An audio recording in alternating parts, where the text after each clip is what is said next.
ये उस वक्त की बात है जब भगवान बुद्ध इस धरती पर अवतरित थे।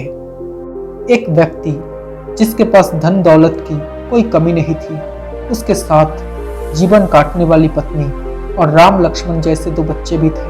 मतलब उसके पास सब कुछ था।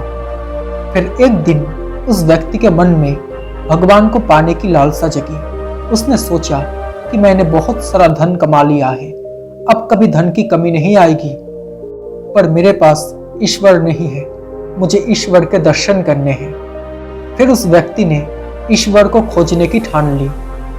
फिर उसने कई सारे मंदिरों और धर्म स्थानों का निर्माण करवाया, लेकिन फिर भी उसे ईश्वर के दर्शन नहीं हुए। फिर उस व्यक्ति ने दान पुण्य करना शुरू किया। उसके खजाने से कई सारा धन दान पुण्य में लगा दिया, फिर भी उसे ईश्वर नहीं मिले। फिर उस व्यक्ति ने सोचा कि अब मैं बड़े बड़े धामों के तीर्थ करता हूँ। फिर उस व्यक्ति ने कई तीर्थ स्थानों के दर्शन किए।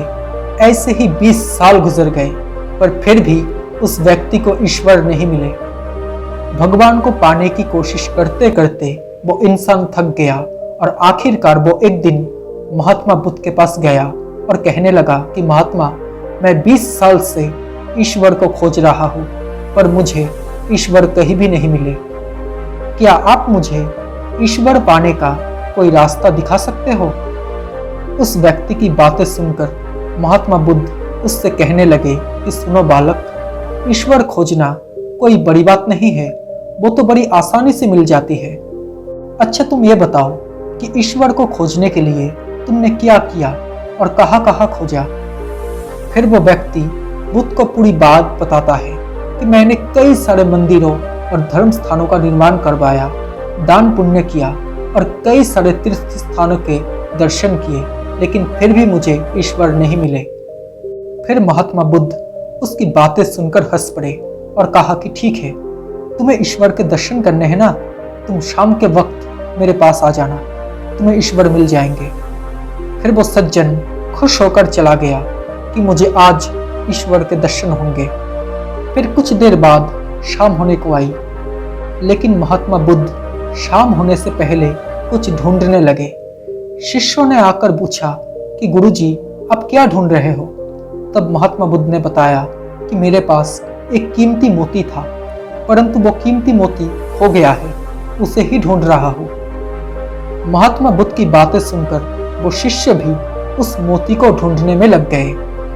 सभी मोती को ढूंढ ही रहे थे कि इतने में वो व्यक्ति भी वहां पहुंच गया।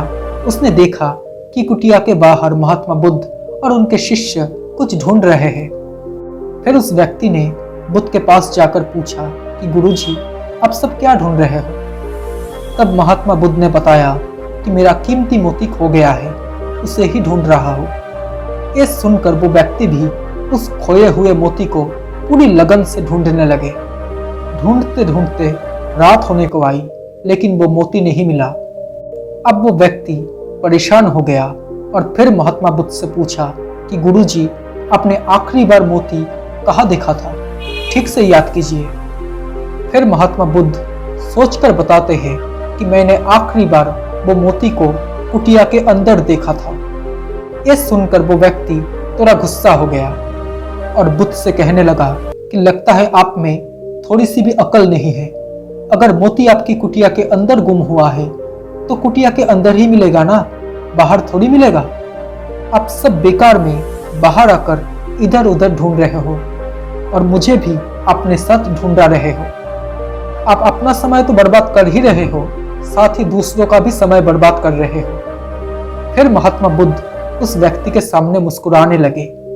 ये देखकर वो व्यक्ति बोला कि महात्मा, आप हंस रहे हो, मुझे कुछ समझ में नहीं आया। फिर महात्मा बुद्ध बोले, वत्स, मैं तुम्हें यहाँ बुलाकर यही तो समझाना चाहता था कि जिस ईश्वर को तुम 20 सालों से बिना सोचे इधर उधर ढूंढ रहे हो, उसे तुमने कभी अपने अंदर की कुटिया में खोजा ही नहीं। ईश्वर कभी खोजने से नहीं मिलते, उसके लिए तन मन पवित्र होना चाहिए, तभी ईश्वर के दर्शन होते हैं। अगर तुम ईश्वर के सच्चे दर्शन करना चाहते हो तो इधर उधर भटकना छोड़कर अपने अंतरात्मा में ध्यान लगाओ। ईश्वर तुम्हें वही मिलेंगे अपने अंदर के ईश्वर को तुम देख लोगे तो हर जगह, हर इंसान में तुम्हें बस ईश्वर ही दिखाई देंगे। महात्मा बुद्ध की अमृत भरी बातें सुनकर उस व्यक्ति को अपनी गलती का एहसास हुआ और वो व्यक्ति बुद्ध के चरणों में गिर पड़ा और माफी मांगते हुए कहा कि मैं बेकार में ही इधर उधर भटक रहा था, वास्तव में तो ईश्वर हमारे अंदर ही होते हैं। दोस्तों, आपको ये कहानी कैसी लगी? अगर अच्छी लगी हो तो प्लीज़ इस वीडियो को एक लाइक कर देना। साथ ही अगर आप मेरे चैनल में नए हो तो प्लीज़ इस चैनल को सब्सक्राइब करके नोटिफिकेशन बेल आइकॉन को ऑन कर लेना, ताकि जब भी मैं ऐसा कोई वीडियो बनाऊँ तो सबसे पहले आप तक नोटिफिकेशन पहुँच जाए। Thank you so much guys for watching this video. Stay happy, stay blessed